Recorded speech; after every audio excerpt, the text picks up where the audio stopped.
মুহতারাম হাজিরিন,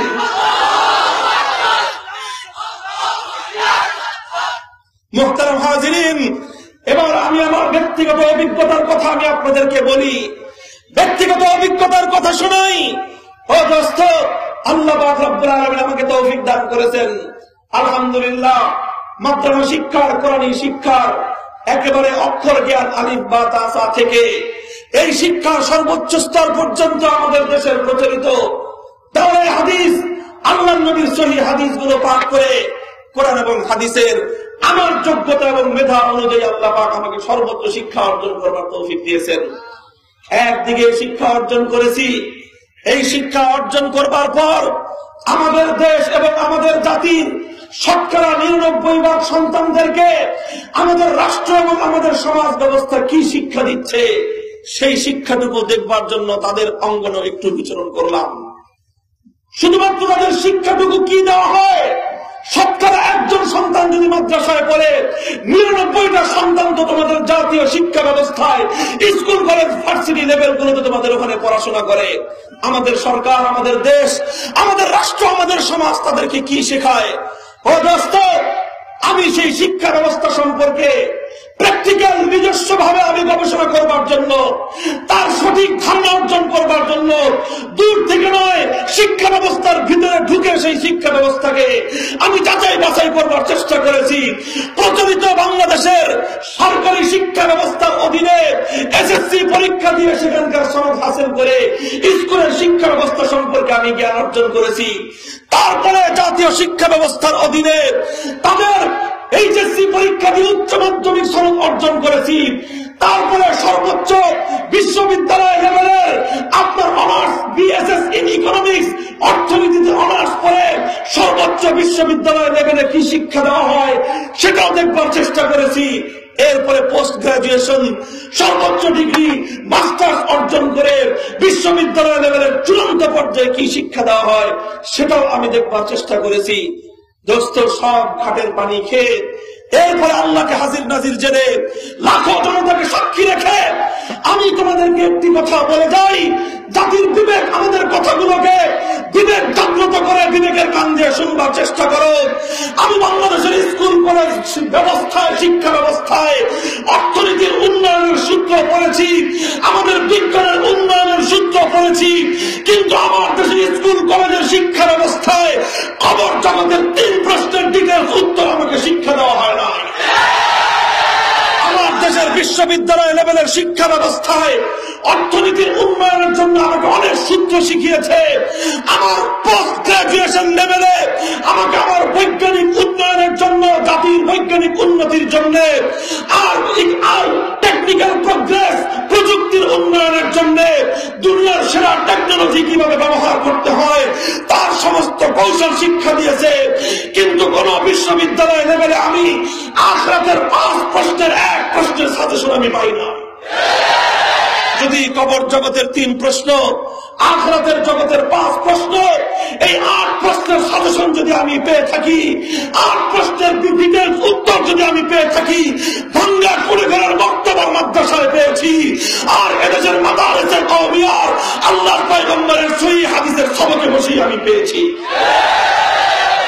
ও দোস্ত, এরপরে আমি জাতির কর্মধারদেরকে বলতে চাই, তোমরা যে শিক্ষা দিচ্ছ আমরা সেই শিক্ষার বিরোধিতা করতে চাই না, বরং আমরা বলি সেটা একটা শক্তি। তোমাদের অর্থনীতির উন্নয়নের শক্তি শিক্ষা, এটা একটা শক্তির শিক্ষা। তোমাদের বিজ্ঞানের উন্নতির শিক্ষা, এটা একটা শক্তির শিক্ষা। তবে তোমাদের সমস্ত শিক্ষা, তোমাদের সমস্ত দৃষ্টিভঙ্গি হলো জাতির বাহ্যিক উন্নয়নের দিকে, আর জাতির বাহ্যিক উন্নয়ন হলো কেবলমাত্র গতির শক্তি। আর আমাদের মাদ্রাসাগুলোর আল্লাহর কোরআন এবং নবীর হাদিসের শিক্ষার মূল লক্ষ্য হলো জাতির নৈতিকতার উন্নয়নের মাধ্যমে মানুষের ভিতরে নিয়ন্ত্রণ ক্ষমতা, মানুষের মধ্যে কন্ট্রোলিং পাওয়ার তৈরি করার শক্তি।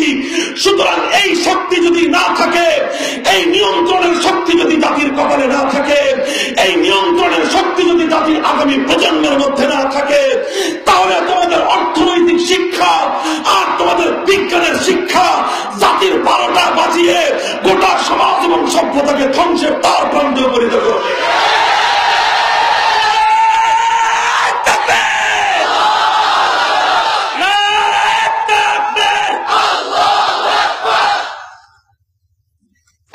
কিন্তু অত্যন্ত পরিতাপের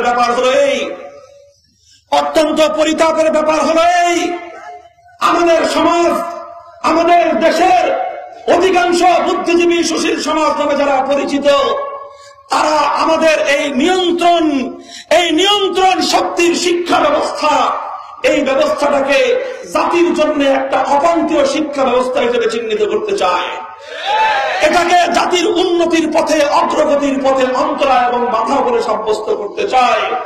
আর আমাদের শিক্ষা ব্যবস্থাকে জাতির বোঝা হিসেবে চিহ্নিত করে এই শিক্ষা ব্যবস্থাটাকে জাতির মাঝখান থেকে কিভাবে বিলুপ্ত করা যায়, তার জন্য জাতীয় এবং আন্তর্জাতিক ভাবে সমস্ত ষড়যন্ত্রগুলো তারা পরিচালনা করে। মুহতারাম হাজিরিন, এই ক্ষেত্রে আমি ছোট্ট একটা দৃষ্টান্ত দেই। আমার শেষ কথা, এটা খুব মনোযোগ দিয়ে ছাত্ররাও বুঝবেন, সাধারণ মানুষ আমাদের আবেগের কথাগুলো বুঝবার চেষ্টা করুন। মনে করেন আপনাদের এলাকায় একজন মানুষ নতুন সম্পদের মালিক হয়েছে, আঙ্গুল ফুলে কলা গাছ হয়ে বিশাল সম্পদের মালিক হওয়ার পর তার দীর্ঘদিনের স্বপ্ন হলো অনেক দামি উন্নত মানের একটা গাড়ি কিনবে। গাড়িটা কিনলো, 50 লক্ষ টাকা দিয়ে একটা গাড়ি কিনলো। স্বপ্ন হলো এই গাড়ি নিয়ে যখন সে রাস্তায় চলবে, সমস্ত গাড়িগুলোকে সে প্রতিযোগিতার পিছনে ফেলে সে শুধুমাত্র সামনে অগ্রসর হবে। খুব ভালো দেখে অভিজ্ঞ একটা ডাক্তার, অভিজ্ঞ একজন ড্রাইভার সে নিয়োগ দিল। অভিজ্ঞ ড্রাইভার নিয়ে 50 লক্ষ টাকা দামের অত্যন্ত দামি মূল্যবান গাড়ি নিয়ে সে রাস্তায় নামলো। রাস্তায় নেমে এসে ড্রাইভারকে বলতেছে, ড্রাইভার গাড়ির গতি বাড়াও। আর ড্রাইভার মালিকের কথায় গাড়ির গতি বাড়ায়। 100 থেকে 150 কিলোমিটারের গতিতে চলছে গাড়ি, দুর্দান্ত গতিতে গাড়ি চলছে। রাস্তার সমস্ত গাড়িগুলোকে পিছনে ফেলে এই মালিকের গাড়ি সামনে অগ্রসর। মালিক আনন্দে আত্মহারা যে আমি সকলের অগ্রসর হয়ে গেছি, আগে বেড়ে গেছি। হঠাৎ রাস্তার মধ্যে বিপজ্জনক বাঘ চলে আসছে। সামনের দিক থেকে একটা দুর্দান্ত গতির গাড়ি মুখোমুখি চলে আসছে। অভিজ্ঞ ড্রাইভার সঙ্গে সঙ্গে তখন ব্রেকের মধ্যে চাপ দিবে। কথা কি? অভিজ্ঞ ড্রাইভার সঙ্গে সঙ্গে ব্রেকের মধ্যে চাপ দিবে। ব্রেকের চাপ দেওয়ার সঙ্গে সঙ্গে 150 কিলোমিটারের গতি নামতে নামতে 10, 5 এমনকি 0 কিলোমিটারে চলে আসবে। ব্যাপারটা মালিক লক্ষ্য করলো যে গাড়িটা আমার চলতেছিল দুর্দান্ত গতিতে, কিন্তু ড্রাইভার ব্রেকে চাপ দিল, সঙ্গে সঙ্গে আমার গাড়ির গতি নেমে আসলো 0 কিলোমিটারে। মালিকের মেজাজটা একটু খারাপ হলো, কারণ যে সমস্ত গাড়িগুলোকে সে পিছনে ফেলে এসেছিল সেই গাড়িগুলো তার আগে চলে যায়। মেজাজটা খারাপ করলো, আবার গাড়ির ড্রাইভারকে বলল গতি বাড়াও। ড্রাইভার আবার গতি বাড়ায় 100, 150, 200 কিলোমিটার, 200 কিলোমিটার উঠে গেল। সমস্ত গাড়িগুলোকে ছেড়ে তার গাড়ি আবার সামনে অগ্রসর। আবার আরেকটা বিপজ্জনক বাঘ সামনের দিক থেকে আরেকটা বিপজ্জনক ভঙ্গিতে গাড়ি আসতেছে। ড্রাইভার আবারও ব্রেক করবে। কথা ঠিক? আবারও যখন ব্রেক করে, দুর্দান্ত গতিতে বাতাসের বেগে উঠতে থাকা গাড়ির গতি কমে 0 কিলোমিটারে চলে আসে। গাড়িটা নিয়ন্ত্রিত হয়ে যায়, থেমে যায়, দুর্ঘটনা ঘটে না। মালিক আবার মেজাজটা খারাপ করে, আর পিছনের সিটে বসে বসে চিন্তা করে যে ড্রাইভার এই কাজটা করতেছে ব্রেকের মাধ্যমে। ও ব্রেকিং পাওয়ার, তুমি আমার গাড়ির গতি রুদ্ধ করে দাও। ও ব্রেকিং পাওয়ার, তুমি আমার গাড়ির অগ্রগতির পথে বাধার অন্তরায় সৃষ্টি করো। সারার ব্রেক আমি তোমার খবর করতেছি, দাও। গাড়ি যখন রাত্রেবেলায় নিয়ে গেছে, থামিয়ে দিছে, ড্রাইভার বাড়িতে চলে গেছে। এবার মালিক তার গাড়ি নিয়ে মেকানিকের কাছে গেছে। মেকানিককে ডাক দিয়ে বলে, ওই মেকানিক, আমার এই গাড়ির 4 চাক্কা থেকে সমস্ত ব্রেক গুলো খুলে ফেল, অপসারণ কর, উৎখাত করে দে। মেকানিক তো বলে, স্যার বলেন কি, ব্রেক খুলে ফেললে আপনার গাড়ির পরিণাম কি হবে? মালিক আরো ক্ষিপ্ত হয়ে যায়, টাকার গরম তার শরীরে। বলে, ওই বেটা মেকানিক, গাড়ি কি তোর বাপের টাকা দিয়ে কিনেছি না আমার টাকা দিয়ে কিনেছি? এখন তো মেকানিক হতভম্ব হয়ে বলে যে, না স্যার আপনার টাকা দিয়ে কিনেছেন। তাহলে কথা তোরটা চলবে না আমারটা চলবে? না স্যার, আপনি যা বলছেন তাই চলবে। 4 চাক্কা থেকে ব্রেক খোল। কেন? এই ব্রেক আমার গাড়ির উন্নতি আর অগ্রগতির পথে অন্তরায় সৃষ্টি করে, বাধা সৃষ্টি করে। মেকানিক মালিকের হুকুম অনুযায়ী 4 চাক্কার সমস্ত ব্রেক খুলে দিল। মালিক গাড়িটা নিয়ে তৃপ্ত হয়ে মনের হাসিতে খুশিতে বাড়িতে ফিরলো। চিন্তা করতেছে, আগামীকালকে থেকে আমার এই গাড়ি দুর্দান্ত গতিতে চলবে আর চলবে, শুধু অগ্রগতির পথে সামনে অগ্রসর হয়ে যাবে, কোনো অপশক্তি আমার গাড়ির গতি রোধ করতে পারবে না। ড্রাইভারের তো খবর নাই যে মালিক যে এই কাম করেছে। পরের দিন ড্রাইভারকে নিয়ে হাইওয়েতে, মহাসড়কে গাড়ি নিয়ে নামলো। ড্রাইভারকে বলে গতি বাড়াও, গাড়ি ড্রাইভার আগের দিনের মতোই গতি বাড়ায়। গতি বাড়াতে বাড়াতে 150-200 কিলোমিটারের বিপজ্জনক সীমার উপরে গাড়ির গতি চলে গেছে। হঠাৎ বিপজ্জনক বাঁক, রাস্তার বামে শত শত মানুষ হাটে বাজারে দাঁড়ানো, ডান দিক থেকে দুর্দান্ত গতির আরেকটা গাড়ি সামনের দিকে অগ্রসর হচ্ছে। এখন গাড়ির ব্রেক করা ছাড়া কোনো উপায় নাই। ড্রাইভার এখন গাড়ির গতিকে বাদ দিয়ে, পিকআপ বাদ দিয়ে, যেই নাকি ব্রেকে পাড়া দিয়েছে, দেখা যায় যে 4 চাকার এক চাকাতেও ব্রেক নাই। গাড়ি দুর্দান্ত গতিতে চলছে, গাড়ির কোনো নিয়ন্ত্রণ নাই।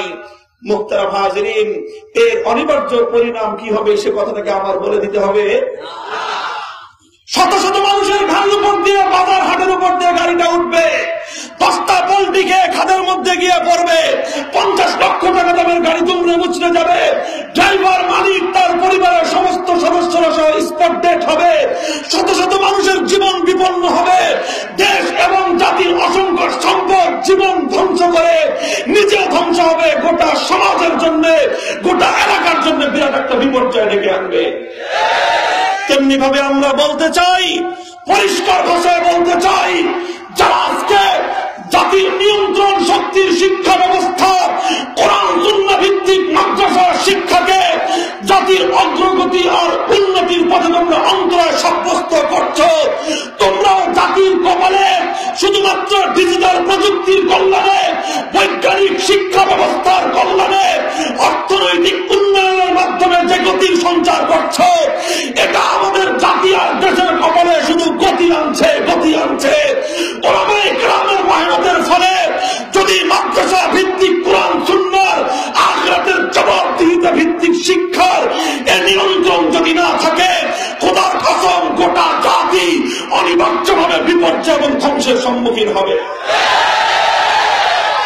এটা শুধুমাত্র আমাদের আজকের এই ব্যাপারটা নয়। মুহতারাম হাজিরিন, আপনারা জানেন বাংলাদেশের একটা